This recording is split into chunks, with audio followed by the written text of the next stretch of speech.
सुप्रभात, good morning. सीधा सौदा के आज के थर्सडे एडिशन में आप सबका स्वागत है कि इंपॉर्टेंट दिन के लिए ब्रेसअप कर लीजिए। हाँ, वीकली एक्सपायरी अपनी जगह, लेकिन प्लस हमें एक बहुत इंपॉर्टेंट फेड के फैसले पर करना है रिएक्ट। और वॉलेटाइल रिएक्शन रहा है, मतलब बुल्स एंड बियर्स के बीच में टसली नजर आई। इसमें एक तरफा मूव नहीं थे।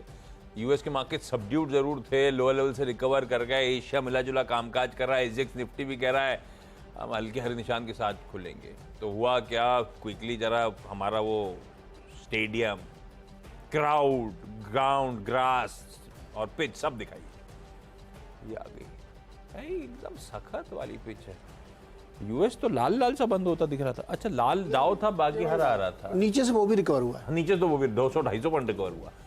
ये क्या रहा, क्या क्या अपडेट रहा कल रात में? जो जगराता क्या कहता है? जगराता कहता है मार्केट जो सोच रहा था बिल्कुल वैसे ही किया, फेड ने पॉज कर दिया। हालांकि आगे थोड़ी सी चेतावनी दी कि इस साल और हाइक हो सकती है, ये एक बार हमने छोड़ दिया है। लेकिन मार्केट खुश इसलिए था कि एक समय था कि तीनों इंडाइसेस खुद गिर गए थे, फिर नीचे से रिकवर हुए तो दो तो ग्रीन में आ गए, S&P और नैस्डैक, लेकिन डाउ नहीं आ पाया ग्रीन में। लेकिन फिर भी उसमें भी 250 पॉइंट की रिकवरी अच्छी हुई यहाँ पे। तो मार्केट में ये कहा, जब उन्होंने कहा कि हम अभी डॉट प्लॉट ये कहता है कि 5.6% पे पाइवट होगा, तो दो हाइक और एक्सपेक्टेड है। लेकिन साथ में वो बार बार वो उनकी जो जुमला होता ना कि डेटा डिपेंडेंट, तो हो सकता है आगे आने वाले डेटा ऐसा आपको सजेस्ट कर दे कि आप ये पॉज कंटिन्यू करें। तो मार्केट इसको लेके खुश था और कहीं कोई ऐसा नहीं लगा कि कोई पैनिक दिखे मार्केट में, या कोई, जब वो गिर भी रहा था ना तब भी वो ऐसा कोई पैनिक जैसी गिरावट नहीं थी। तो मार्केट में बहुत तेज़ी का माहौल अभी भी बना हुआ है। आप ये देखिए कि टेक्नोलॉजी वाले स्टॉक में कहीं कोई गिरावट ही नहीं है। कल एक दूसरा स्टॉक चला AI की थीम पर, AMD। क्यों ये चला? क्योंकि अमेज़ॉन की जो AWS सर्विस है, उन्होंने कहा कि मैं AI वाली चिप खरीदूंगा AMD से। तो जैसे ही उन्होंने ऐसा बोला, AMD का स्टॉक भाग गया। तो टेक्नोलॉजी में कहीं ना कुछ हो रहा है, उस पर डिटेल में हमको चर्चा करनी चाहिए। लेकिन मार्केट में कहीं कोई दिक्कत नहीं भाई, बहुत ही तेज़ी का बाजार है और अभी बहुत दूर है, मतलब जहाँ पे जाके आप फिजल आउट हो सकते हैं, अनलेस की कोई बड़ी चीज़ मार्केट में ना हो जाए। तो मुझे लगता है कि तेज का माहौल रखना चाहिए। बहुत दूर मतलब 15 दिन बचे। जब लोग इंट्राडे तो ये एक तो 30 तारीख का कैलकुलेशन बैठ गया था। हाँ। अभी 30 तारीख के कैलकुलेशन रीअसेस करने के लिए 30 का इंतजार करोगे, पहले करोगे? 25 के आसपास। ठीक है, 25 के आसपास रीअसेस करके मैं बता दूंगा। ठीक है भाई। लाइए आज की टीम बता देता हूँ।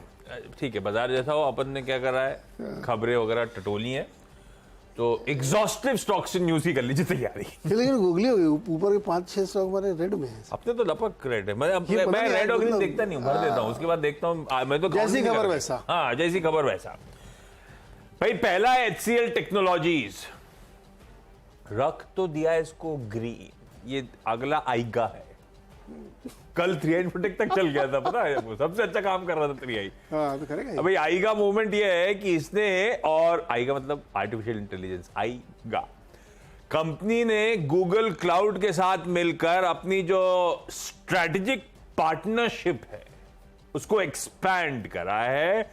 जनरेटिव आर्टिफिशियल इंटेलिजेंस, उस AI में दोनों साथ में मिलकर आगे बढ़ेंगे। HCL टेक ग्रीन, वैसे ही आउट परफॉर्मिंग है लार्ज कैप्स में, वैसे ही वी-मार्ट रिटेल को रख दिया ग्रीन। वी-मार्ट रिटेल कल कमाई का अड्डा में मैं चर्चा कर ही रहा था, आप लोग को याद होगा। आखिर में जाते थे मूव्स आ रहे थे, तगड़ा एक लार्ज ट्रेड हुआ था, वो लार्ज ट्रेड की डिटेल सामने आ गई है और उसके बाद ग्रीन रख दिया। हालांकि ये स्टॉक अब मूव करना शुरू कर चुका है लोअर लेवल से, काफी अच्छा मूव कर रहा है। ध्यान रखिएगा, कल भी लार्ज ट्रेड में 6% फटा हुआ था। इंटरडे चार्ट में लार्ज ट्रेड के आसपास खूब स्ट्रॉन्ग एक्यूमुलेशन और बहुत अच्छी तेजी बनी है, तो ये कॉशन के साथ रखिएगा।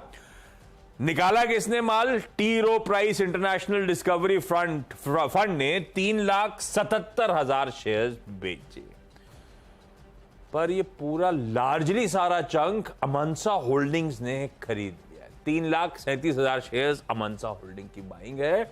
मैं इसको ग्रीन करता हूं। एक मार्की चेकआउट कर रहा था, तो equally strong marquee investor check in कर गया है, भरोसा बना हुआ है। वी-मार्ट को ग्रीन।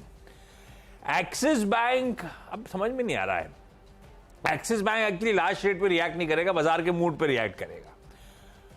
एक्सिस बैंक में वैसे ही बेन कैपिटल बड़ा कॉन्फिडेंट है, वो तो 0 से 1.5% तक की डिस्काउंट दे रहा है कल की क्लोज पे, ऐसा कोई मीनिंगफुल डिस्काउंट नहीं है। पर मैं इसको लाल इसलिए रख रहा हूं, इस तरह के लार्ज ट्रेड्स क्या होते हैं, अगर कोई इंस्टीट्यूशन की एपिटाइट थी तो उसे सेटिस्फाई कर देते हैं। तो अभी 2000 ये कितना है, $267 मिलियन, मतलब हो गया 2200 करोड़ रुपए के आसपास का लार्ज ट्रेड हो जाएगा। कई सारे लार्ज इंस्टीट्यूशंस पार्टिसिपेट कर लेंगे, डीआईएस वगैरह, और उनकी एपेटाइट सेटिस्फाई हो जाएगी, तो फर्दर खुले बाजार पे एक्ट करने आएंगे नहीं। मैं इसको लाल ही रखता हूं, डील का ओवरहैंग मान लीजिए आज के लिए। 3 हो गए बात करते करते, अगला आपकी बात। 3 हो गए, अच्छा ओके। मेरे भी 2 शुरुआत के इन्फोसिस और परसिस्टेंट है। मैंने इसलिए लिया है कि इंडियन आईटी में भी दबाव ना, कल मतलब इतना अच्छा माहौल था, उसके बावजूद हमारे डीआर काम नहीं कर रहे थे वहाँ पे, और ये स्टॉक कल गिरा था। जेपी मॉर्गन की रिपोर्ट के बाद भले ही आप ये कह सकते हैं कि 3 रुपये तो गिरा, 4 रुपये, लेकिन मूड तो ख़राब कर दिया उन्होंने।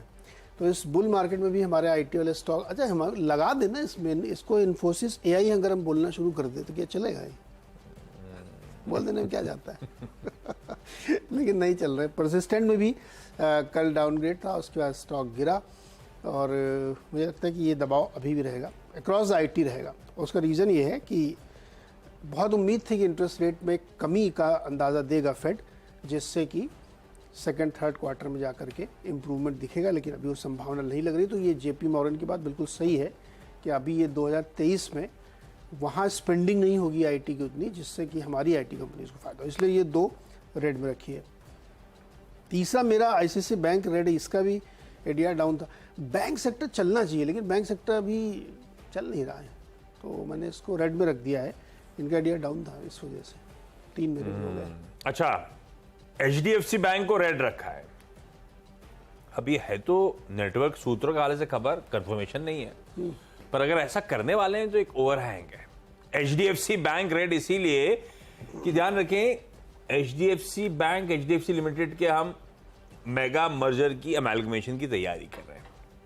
अब इस एचडीएफसी बैंक में और एचडीएफसी लिमिटेड में किसी मार्की फंड के दोनों में स्टेक्स होंगे। भाई देश की सबसे लीडिंग कंपनीज में से हैं, ब्लू चिप्स हैं, तो म्यूचुअल फंड इसमें भी होल्ड करते होंगे, म्यूचुअल फंड इसमें भी होल्ड करते होंगे। अभी जो कंबाइंड एंटिटी बनेगी, तो हो सकता है किसी किसी केस में 5% का थ्रेशोल्ड है, उस थ्रेशोल्ड के ऊपर स्टेक चले जाए।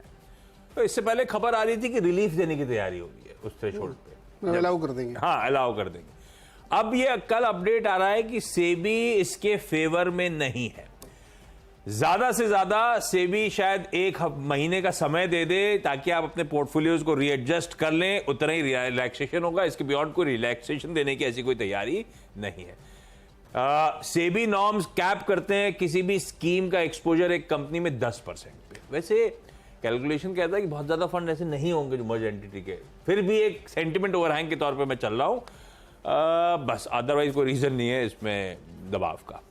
10% ऑफ दैट कंपनीज इक्विटी। हाँ नहीं, हाँ 10% ऑफ दैट कंपनीज। तो अब कंबाइंड कंपनी में भी 10% के ऊपर चला गया, तो you have to reduce that stake to norms के तक 10% तक लाना होगा आपको। ओके, पर पता नहीं दोनों में से, जब लास्ट टाइम अपडेट आया था मुझे याद है एसबीआई के लिए था, एसबीआई का दोनों कंबाइंड एंटिटी में थ्रेशोल्ड से ऊपर जा रहा था, पर अभी देखना होगा। लेकिन एक रेट के तौर पे रखते हैं बस।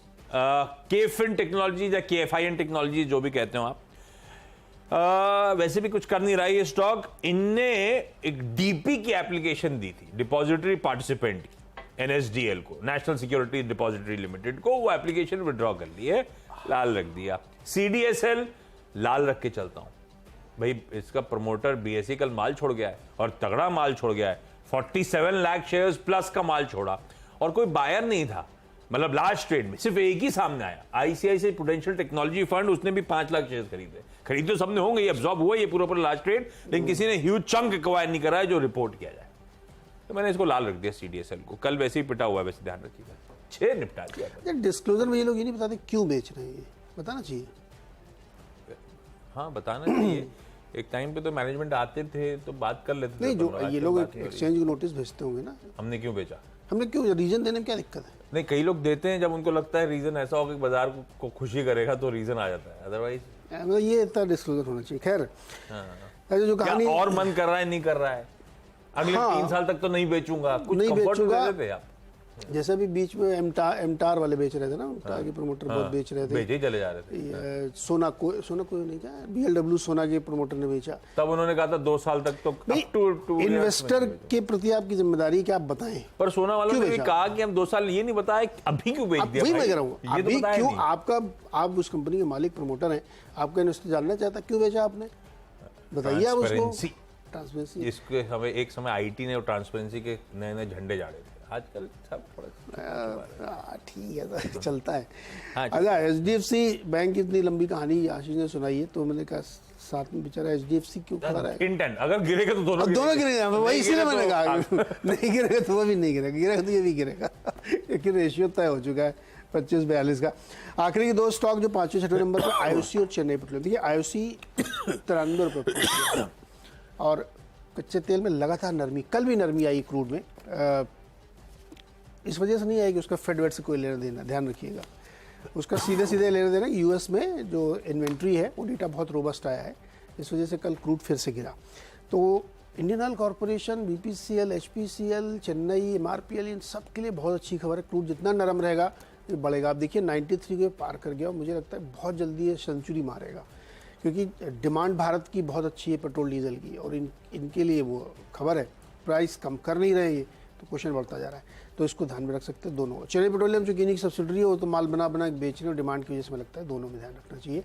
तो ये दोनों ग्रीन में। इसके बाद छोटा सा एक ब्रेक, और ब्रेक के बाद अगले 4 स्टॉक्स।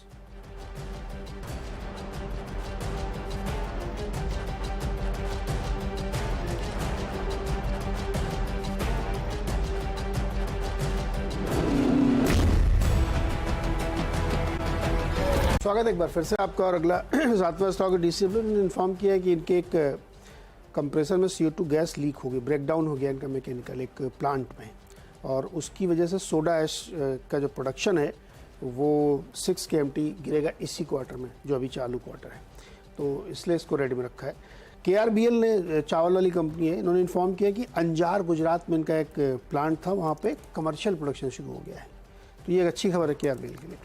PVR को ग्रीन में रख रहे हैं, क्योंकि अब वो आदि पुरुष के एडवांस बुकिंग के अलग अलग तरह के आंकड़े आ रहे हैं। एक एस्टिमेट ये आया है कि करीब 3 लाख टिकट एडवांस बुकिंग में आ चुके हैं अक्रॉस लैंग्वेजेस, और ये माना जा रहा है कि रोबस्ट ओपनिंग हो सकती है। ओपनिंग वीक में ही अगर फिल्म वाकई लोगों को पसंद आ गई तो ये 100 करोड़ की ओपनिंग हो सकती है, जो कि अपने आप में हिस्ट्री होगी। तो PVR के बारे में हो सकता है, अगर ये फिल्म वाकई सक्सेसफुल हो गई, बड़ी ग्रैंड सक्सेस, तो PVR का स्टॉक यहाँ से री-रेट हो जाएगा। 10वां स्टॉक है SBI, इसको मैंने रेड में रखा है। बैंकिंग के लिए सेगमेंट थोड़ा सा सेंटीमेंट नेगेटिव लग रहा है। लाइए भाई अगले स्टॉक आदि पुरुष तो खैर अपन भी निपटाएंगे, जाओगे? ना जाएंगे। अच्छा, मान लो कैंसिल करते तो पैसा वापस मिलता है, क्या मिलता हाँ, नहीं देता है PVR, नहीं देता देता है। वो कुछ टाइम है, जैसे वो होता है फ्लाइट के भी, इतने अप टू दिस टाइम तक 100%, उसके बाद 50%, उसके बाद 25%, 2 घंटे पहले फिर कुछ नहीं, ऐसा देता है पैसा। कहां तक हो गया था? अच्छा, D-Link इंडिया लाल में रखा है। एक मार्गी इन्वेस्टर, मेरे ख्याल से अज्यूमिंग बेहद लॉन्ग टाइम के हिसाब से इन्वेस्टेड होंगे, वो एग्जिट कर गए, जबकि स्टॉक ने ऐसा कुछ करा भी नहीं है, तो डिसअपॉइंटिंग रहा है स्टॉक का शायद जर्नी। 3,70,000 शेयर्स कल बिके। आवास फाइनेंशियर्स में कल माल छोड़ा है। स्मॉल कैप वर्ल्ड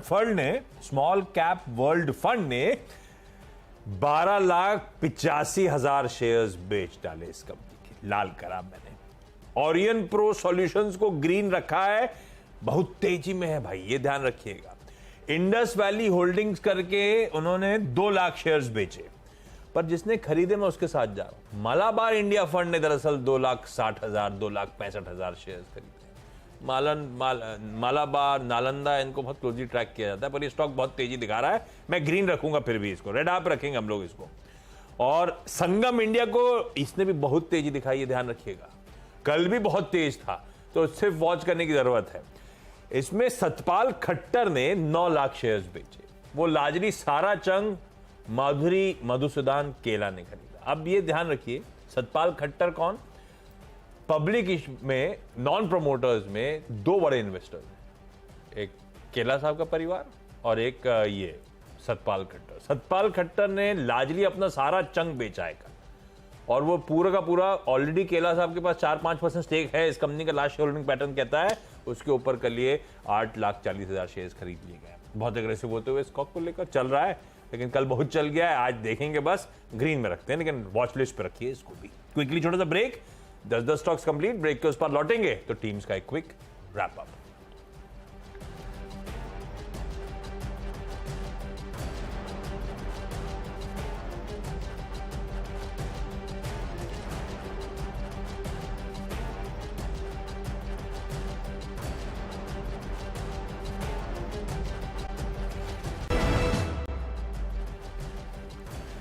भाई ब्रेक के बाद आपका स्वागत है। मेरी 10 की सीधा सौदा की टीम अब आप लोगों की स्क्रीन पर। HCL टेक्नोलॉजीज गूगल क्लाउड के साथ करार हुआ है, इसीलिए ग्रीन रख दिया। वी-मार्ट रिटेल लार्ज ट्रेड हुआ है कल इस स्टॉक में। उस लार्ज ट्रेड में जो इन्वेस्टर चेक इन करा उसके चलते हारा। एक्सिस बैंक आज एक लार्ज ट्रेड में बेन कैपिटल एग्जिट करना चाहता है। HDFC बैंक, अपडेट्स ऐसे आ रहे हैं कि सेबी की तरफ से शायद रिलीफ ना मिले म्यूचुअल फंड्स की कंसोलिडेटेड होल्डिंग्स को। केफिन टेक्नोलॉजीज, इन्होंने जो एप्लीकेशन दी थी डिपॉजिटरी पार्टिसिपेंट बनने की डीपी की, वो विड्रॉ कर ली। CDSL में लार्ज ट्रेड में BSE ने एग्जिट करा और बहुत ज्यादा market investors check in at least large trade में नजर नहीं आया। डी लिंक में, आवास में लार्ज ट्रेड से चलते सबको लाल रखा है। ऐसे ही कुछ लार्ज ट्रेड इंटरेस्टिंग लगे, पर ये दोनों स्टॉक जो इंटरेस्टिंग लग रहे हैं ये चले हुए ही, ध्यान रखिएगा, आपसे वॉच आउट करिए। इसमें जो मार्केट इन्वेस्टर्स चेक इन कर रहे हैं उनके चलते। ओरियन प्रो में मेरे ख्याल से मालाबार और संगम इंडिया में भी एक ऑलरेडी इन्वेस्टेड मार्केट इन्वेस्टर और एग्रेसिव स्टेक हाइक करता हुआ, इसीलिए गिरी। ये सब लार्ज ट्रेड्स है। ओके, बहुत सारी खबरें उन्हीं के आधार पर चुना और इसमें IT वाले शेयर्स को शुरुआत करके इन्फोसिस परसिस्टेंट मोमेंटम खराब है। एडिया डाउन है इनके, JP मॉर्गन ने भी डाउनग्रेड किया है। ICICI बैंक में भी लगभग वही स्थिति, बैंकिंग वीक दिख रहा है आज। HDFC बैंक में जो कि वो खबरें आ रही कि शायद MF का कैप ना मिले इनको, रिलीफ ना मिले उसमें, तो HDFC अगर वीक होगा तो HDFC बैंक के साथ साथ HDFC में वीकनेस आएगी। IOC और चेन्नई पेट्रोलियम दोनों कंपनियों में बहुत तेज़ी दिख रही है स्टॉक में, और उसका रीज़न ये है कि कच्चे तेल में लगातार नरमी बनी हुई है, उसका फ़ायदा हो रहा है। DCW में इसलिए उन्होंने एक बताया कि इनका एक जो सोडा ऐश का प्लांट है वहाँ पे एक टेक्निकल फॉल्ट आ गई जिससे वो शायद बंद पड़ गया है, उसकी वजह से प्रोडक्शन इस क्वार्टर में काफ़ी गिरेगा। KRBL का अंजार गुजरात में एक नया प्लांट शुरू हो गया है, कमर्शियल प्रोडक्शन वहाँ से शुरू हो गया, तो इनके लिए अच्छी खबर है। PVR में आदि पुरुष की कह रहे हैं कि बहुत रोबस्ट ज़बरदस्त ग्रैंड ओपनिंग होने वाली, लगभग 100 करोड़ की ओपनिंग हो सकती है वीकेंड में, तो इसलिए इसको ग्रीन में रखा। और SBI का बैंकिंग का चूँकि मोमेंटम कमज़ोर है इसलिए इसको रेड में। यार, वो टीम बनाते तो भूल गया मुझे तो